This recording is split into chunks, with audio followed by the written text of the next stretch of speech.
Praneeth group వారి group park Spanish model triplex Vilas Dundigal Gagillapur. మరిన్ని వివరాలకి ఈ కింద నంబర్ని సంప్రదించండి. నమస్తే, వెల్కమ్ టు ఆర్టీవీ. నాని ఇప్పుడు హిట్ 3తో మన ముందుకు వచ్చారు. శైలేష్ కొలన్ హిట్ 2, హిట్ 3. సో ఇప్పుడు థర్డ్ కేసుగా హిట్ 3ని కొంచెం వైలెన్స్ డోస్ పెంచే రిలీజ్ చేశారని చెప్పుకోవచ్చు. అసలు హిట్ 3 నిజంగానే ప్రేక్షకులకు నచ్చిందా? ఆ వైలెన్స్ అనేది లిమిట్గానే అనిపించిందా, లేదంటే కొంచెం లిమిట్స్ ఏమైనా క్రాస్ చేసినట్టు అనిపించిందా? ఓవరాల్గా సినిమా ఎట్లా ఉంది, ఈరోజు కలెక్షన్స్ పరిస్థితి ఏంటి, ఇదే టాపిక్ మీద మాట్లాడదాం. మనతో పాటు సీనియర్ జర్నలిస్ట్ భరద్వాజ్ గారు ఉన్నారు. సార్ నమస్తే. నమస్తే.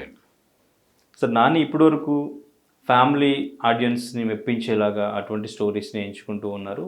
ఫ్యామిలీ ఆడియన్స్లో నానికి ఒక మంచి క్రేజ్ ఉంది. కానీ ఈ సినిమాని ఫ్యామిలీస్, చిన్నపిల్లలు చూడొద్దు అని చెప్పేసి ముందుగానే హింట్ ఇచ్చారు. సో దానికి తగ్గట్టుగానే ఆ సినిమా ఉందని చెప్పేసి ఆడియన్స్ కూడా చూసిన తర్వాత వినిపిస్తూ ఉంది. కానీ కొంతమంది వైలెన్స్ అనేది కొంచెం ఎక్కువగానే పెట్టారు. అండ్ ఇంకా స్టోరీ కూడా హిట్తో కంపేర్ చేస్తే, ఫస్ట్ కేసుతో కంపేర్ చేస్తే అంత ప్రాపర్గా స్టోరీ లేకుండా నానిని కావాలని ఎలివేట్ చేయడానికి కొన్ని సీన్స్ రాసుకుని ఎంగేజ్ చేయడానికి ట్రై చేశారు అనే టాక్ వినిపించింది. మీకు ఎలా అనిపించింది? అంటే ఈ సినిమాలో వైలెన్స్ ఉన్నమాట వాస్తవమే. అంటే వైలెన్స్ ఉండి తీరాలి అనేది కూడా ఒక ఫార్ములా లాగా అనుకుంటున్నారు. ఓకే. పర్టికులర్గా వైలెన్స్ అంటే ఈ కత్తులు అవి పట్టుకొని నరకటమే. అంటే మనం చూస్తే ఈ మధ్యకాలంలో పాన్ ఇండియా అట్రాక్షన్ అనేది ఒకటి నడుస్తుంది. అంటే క్వాలిటీ సినిమా తీయాలంటే మార్కెట్ విస్తృతి కావాలి. మార్కెట్ విస్తృతం అయితే తప్ప డబ్బులు ఖర్చు పెట్టలేరు. బడ్జెట్ పెంచాలంటే మార్కెట్ పెరగాలి. అందుకని క్వాలిటీ సినిమా తీయాలంటే అనివార్యంగా మార్కెట్ పెంచుకోవాలి అనే ఉద్దేశంతో వీళ్ళు పాన్ ఇండియా మార్కెట్ మీద టార్గెట్ పెట్టుకుని అందులో భాగంగానే నాని కూడా చాలా కాలంగా తన్ని తాను పాన్ ఇండియా మార్కెట్లోకి షిఫ్ట్ చేసుకోవడానికి ప్రయత్నాలు చేస్తున్నాడు.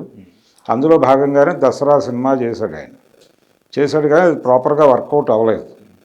అంటే అప్పుడు కూడా ఒక నమూనా ఉంది వాళ్ళకి. అప్పుడు రంగస్థలం అనేటువంటి ఒక నమూనా మీద దాన్ని డిజైన్ చేశారు. అయితే ఇప్పుడు పరిస్థితి ఏమిటి? ఇప్పుడు వైలెన్స్ అనేది ఉంది ఈ సినిమాలో అని ఎందుకు చెప్పుకుంటున్నాం అంటే, ఈ మధ్యకాలంలో పాన్ ఇండియా మార్కెట్లో పెద్ద హిట్ అయినటువంటి సినిమాలన్నింటిలోనూ విపరీతమైన వైలెన్స్ ఉంది. ఈవెన్ అంటే బాలీవుడ్ నుంచి వచ్చినటువంటి చావా సినిమా చూసాం మనం. ఆ సినిమాలో ఎంతమందిని నరుకుతాడు అనేది, తెర మీద ఎంత వైలెంట్గా ఉంటుంది, ఎంత నెత్తుటి ధార పారుతుంది అనేది మనం స్పష్టంగా చూసాం. దీనికి ముందు యానిమల్ చూసాం. ఈ ప్రాసెస్లో చాలా సినిమాల్లో మీకు వైలెన్స్ అనేది రెగ్యులర్గా కనిపిస్తోంది. కంపారిటివ్గా పుష్పలో తగ్గినప్పటికీ, అంటే పుష్ప 2లో కూడా పెద్ద బీభత్సమైన ఈ స్థాయి వైలెన్స్ అయితే లేదు. ఇప్పుడు పరిస్థితి ఎలా తయారైందంటే, ఒక హీరో 100 మంది నుంచి 1000 మందిని చంపితే అది లోకల్ మార్కెట్ సినిమా. 1000 నుంచి 10,000 మందిని నరికితే, చంపడం కాదు నరకటమే, నరికితే అది పాన్ ఇండియా సినిమా. 10,000 నుంచి 1,00,000 వరకు నరికితే అది వరల్డ్ మార్కెట్ సినిమాగా ఒక ఫార్ములా డిజైన్ అయినట్టుగా కనిపిస్తోంది ఈ ట్రెండ్ చూస్తే. అలా ఈ సినిమాలో విపరీతమైన వైలెన్స్ ఉన్నమాట వాస్తవం. ఇదంతా కూడా మార్కెట్ స్ట్రాటజీలో భాగంగానే వెళ్ళారు. అంటే తన్ని తాను పాన్ ఇండియా మార్కెట్లోకి ప్రమోట్ చేసుకోవటం కోసం ఈ స్క్రిప్ట్ డిజైన్ చేశారు. హిట్ 3 అనేది వ్యూహం అదే. నానిని పెద్ద మార్కెట్లోకి ప్రవేశపెట్టాలి అనేదే కార్యక్రమం. ఆ కార్యక్రమం కోసం శైలేష్ కొలను కష్టపడి ఇది డిజైన్ చేశాడు. దీనిలో అంటే మీకు ఇంతకుముందు వచ్చినటువంటి హిట్ 1, హిట్ 2లో అక్కడ అపరాధ పరిశోధన ఉంటుంది, ఇన్వెస్టిగేషన్ పార్ట్ ఎక్కువ ఉంటుంది, దానికి సంబంధించినటువంటి మైండ్ గేమ్ ఉంటుంది. అది ఆడియన్స్ని విపరీతంగా అట్రాక్ట్ చేసింది, ఎంగేజ్ చేయగలిగింది. ఇది అలా పెట్టుకుంటే కుదరదు. ఇప్పుడు మైండ్ గేమో లేకపోతే మరొకటో ఇన్వెస్టిగేషన్ పద్ధతిలోనో పెడితే ఇక్కడ హీరోయిజం ఎలివేట్ అవ్వదు. ఓకే. హీరోని ఎలివేట్ చేయటం అనేది ప్రధాన కార్యక్రమం ఇక్కడ. దాంతో అటాకింగ్ హీరోయిజం ఉంటుంది. రెండోది యాటిట్యూడ్ మిక్స్ అయి ఉండాలి, క్యారెక్టరైజేషన్ ఉండాలి. క్యారెక్టరైజేషన్లో నుంచి కథ పుడుతుంది అనేది ఈ మధ్య పాన్ ఇండియా మార్కెట్కి వెళ్తున్నటువంటి డైరెక్టర్లు అందరూ ఫాలో అవుతున్నటువంటి నీతి. అందుకని ఇందులో కూడా అలాంటి యాటిట్యూడ్ ఉన్నటువంటి ఒక యాంగర్ కాప్ క్యారెక్టర్లో ఈయన్ని పెట్టారు. ఎవరిని? నానిని. పెట్టి దీనిలో కొంత యాంటీ క్లాక్ వైజ్ హీరోయిజం అని ఒక కాన్సెప్ట్ ఉంది మనకి. అంటే రెగ్యులర్ హీరోకి భిన్నంగా ఉంటాడు. ఆ భిన్నంగా ఉండేటువంటి హీరోయిజం అనే దాంతో పూరి జగన్నాథ్ గారు చాలా సక్సెస్ఫుల్ సినిమాలు తీశాడు యాంటీ క్లాక్ వైజ్ హీరోయిజం అనే కాన్సెప్ట్తో. దాన్ని కూడా కొంచెం అడాప్ట్ చేశారు ఇందులోకి.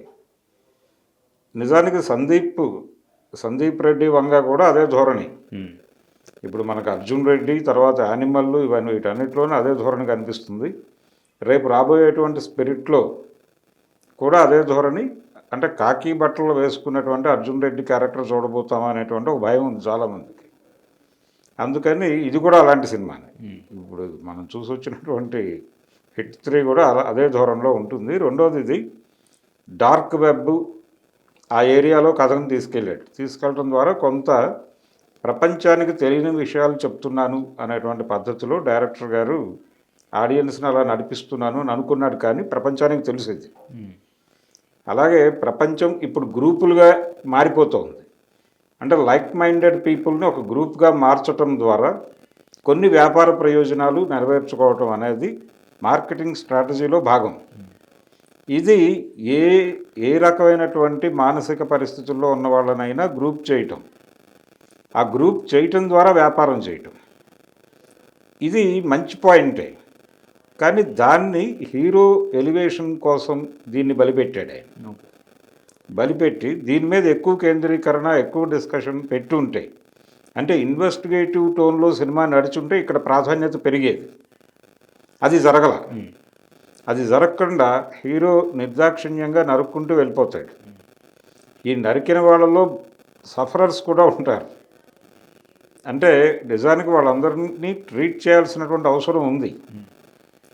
సమాజంలో మానసిక వైకల్యంతో బాధపడేటువంటి వాళ్ళు అనేక మంది ఉన్నారు, మెంటల్ ఇన్బ్యాలెన్స్తో. వీళ్ళని ఒక గ్రూప్ చేయటం ద్వారా ఎవరైతే లబ్ధి పొందుతున్నారో వాళ్ళని టార్గెట్ చేయాలి. కానీ వీళ్ళు విక్టిమ్స్ అయ్యి వీళ్ళలో ఆ ధోరణి ఉండొచ్చు. ఆ ధోరణి ప్రమాదకరమే. ఆ ప్రమాదకరమైన ధోరణి ఉన్నటువంటి వాళ్ళని ఎలా క్యూర్ చేయాలనేది ఆలోచించాలి తప్ప వాళ్ళని ఎలిమినేట్ చేసుకుంటూ వెళ్ళిపోతానంటే బాగుండదు కదా. ప్రజాస్వామికంగా అది కరెక్ట్ కాదు. అకార్డింగ్ టు కాన్స్టిట్యూషన్ మాట్లాడుతున్నాను. ఓకే. అందుకని ఇవేవి డైరెక్టర్ గారు సీరియస్గా పట్టించుకోవాలి. అంటే సార్, అంటే ఇక్కడ హిట్ కానీ హిట్ 2 కానీ చూస్తే ఆ ప్రాపర్ ఇన్వెస్టిగేషన్ ఉంటుంది, ఒక స్టోరీ లైన్ అనేది చాలా బాగుంటుంది. హీరోస్ అంటే ఫస్ట్ వీళ్ళు డైరెక్టర్స్ ఫ్రెష్గా ఎంటర్ అయినప్పుడు ఒక మంచి స్టోరీతో వాళ్ళకి నచ్చిన హీరోని పిక్ చేసుకుని స్టోరీ డైల్యూట్ అవ్వకుండా స్టోరీ మీదే వెళ్తారు. ఇక్కడ కొంచెం ఒక స్టార్ హీరోతో చేయాలి అనుకున్నప్పుడు అంటే వాళ్ళ ఇన్వాల్వ్మెంట్ వల్ల స్టోరీ డైల్యూట్ అయిపోయి ఎలివేషన్స్, హీరోయిజం అనేది ఎక్కువ అవుతుందంటారా? వాళ్ళ సజెషన్స్తో అవుతుందా, లేకపోతే స్టార్ హీరో కాబట్టి డైరెక్టర్స్ ఇలా కావాలని చేస్తారంటారు? మార్కెట్ వ్యూహంలో భాగంగానే జరుగుతుంది. అంటే ఇక్కడ నానిని ఎట్టి పరిస్థితుల్లోనూ పాన్ ఇండియా మార్కెట్కి ప్రమోట్ చేయటం అనేటువంటి బాధ్యత శైలేష్ కొలను మీద పడింది. ఓకే. పడింది. పడటం అతనే ప్రొడ్యూసర్, పైగా హీరోనే ప్రొడ్యూసర్ కాబట్టి అనివార్యంగా అతన్ని ప్రమోట్ చేయాలి అనేటువంటి బాధ్యత తీసుకోక తప్పదు ఆ ప్రాజెక్ట్ టేకప్ చేశాక. లేకపోతే తప్పుకోవాలి సీన్లో నుంచి. దాన్ని హ్యాండిల్ చేయటం కోసం కష్టపడ్డాడు. కష్టపడుతూ ఒక కొత్త బ్యాక్డ్రాప్లో కథ చెప్దాం అనుకున్నాడు అతను. ఆ బ్యాక్డ్రాప్ కోసం డార్క్ వెబ్, అలాగే గ్రూప్స్, ఆ గ్రూప్స్లో ఉండేటువంటి మానసిక వైకల్యాలు, వాటి మీద ఆ బ్యాక్గ్రౌండ్ని ఎన్నుకోవడం ద్వారా ఆడియన్స్ కొత్తగా ఫీల్ అవుతారని అనుకున్నాడు ఆయన. ఓకే. అనుకుని వెళ్ళాడు ఆ ఏరియాకి. వెళ్ళినప్పుడు దాన్ని కంక్లూడ్ చేసేటప్పుడు ఈయనలో ఉన్నటువంటి ఈ హీరోని ఎలివేట్ చేయాలనేటువంటి ప్రాబ్లం ఉంది డైరెక్టర్కి. దాంతో అతని ఎటువంటి మొహమాటం లేకుండా ఒక వైలెంట్ పాత్ ఎంచుకున్నాడు. ఎంచుకుని ఎవరైతే వీళ్ళని వాడేసుకుని వ్యాపారం చేస్తున్నారో ఆ వైపు కథ వెళ్ళాల. అది ప్రధానమైనటువంటి ఎలిమెంట్ అవ్వాలి. అది ప్రధానమైనటువంటి ఎలిమెంట్గా మారి వీళ్ళందరినీ ఇలా వాడుకుంటున్నాడు కాబట్టి వీళ్ళందరినీ విక్టిమ్స్గా పరిగణించి వాళ్ళని అక్కడి నుంచి రెస్క్యూ చేసి ఎక్కడికైనా తీసుకెళ్ళి ఏదైనా చేయాలి. ఈ పార్ట్ చేయటానికి అతనికి సైకలాజికల్గా సిద్ధంగా లేడు డైరెక్టర్. దాంతో ఇక విధ్వంసమే. అంటే హింసాత్మక ధోరణి వ్యక్తమైనప్పుడు దాన్ని హింసతోనే అణిచివేయటం మంచిది అన్న దారిలోకి వెళ్ళిపోయాడు. ఓకే. వెళ్ళిపోయి అక్కడ ఉన్నటువంటి, అంటే అతను చెప్పిన నెంబర్ ప్రకారం 200 పైన హత్యలు జరుగుతాయి హీరో గారి చేతుల మీదుగా. ఇది అనివార్యం. రెండోది చివరిలో ఒక రెస్క్యూ టీం వస్తుంది. ఆ రెస్క్యూ టీం కూడా ఇదే కార్యక్రమాన్ని కొనసాగిస్తుంది. ఆ రెస్క్యూ టీంలో అడవి శేషుని ఇంట్రడ్యూస్ చేశారు. చేయటం ద్వారా కొంచెం ఆడియన్స్కి ఒక సర్ప్రైజింగ్ ఎలిమెంట్ ఉంటుంది దానిలో. ఆ క్లైమాక్స్ దీనిలో కొన్ని సర్ప్రైజింగ్ ఎలిమెంట్స్ యాడ్ చేశారు. యాడ్ చేయటం ద్వారా ఆడియన్స్ని ఎంగేజ్ చేయాలనేది ప్రోగ్రామ్. అంటే వైలెన్స్ని జనాలు యాక్సెప్ట్ చేస్తున్నారు అనే ఒక నిర్ధారణకు వచ్చేసారు డైరెక్టర్. వైలెన్స్తో పాటు బూతులు కూడా అన్నీ. ఇప్పుడు సెన్సార్ కూడా అప్గ్రేడ్ అవ్వాల్సినటువంటి పరిస్థితి వచ్చేసింది. గతంలో ఇలా ఉండేది కాదు ధోరణి. గతంలో ఒక చిన్న ఇబ్బందికరమైనటువంటి, అంటే నేను ఒక సందర్భం చెప్తాను. ఆత్రేయ గారు ఒక ఎన్టీ రామారావు గారి సినిమాలో ఒక పాట రాశాడు. అది సెన్సార్ వాళ్ళు అభ్యంతరం చెప్పారు. అంటే దానిలో ఉన్నటువంటి ఇబ్బంది ఏమిటి, ఆదుర్తి సుబ్బారావు గారు డైరెక్టర్ ఆ సినిమాకి. అడగక ఇచ్చిన వాళ్ళపై ముద్దు అని మొదలవుతుంది.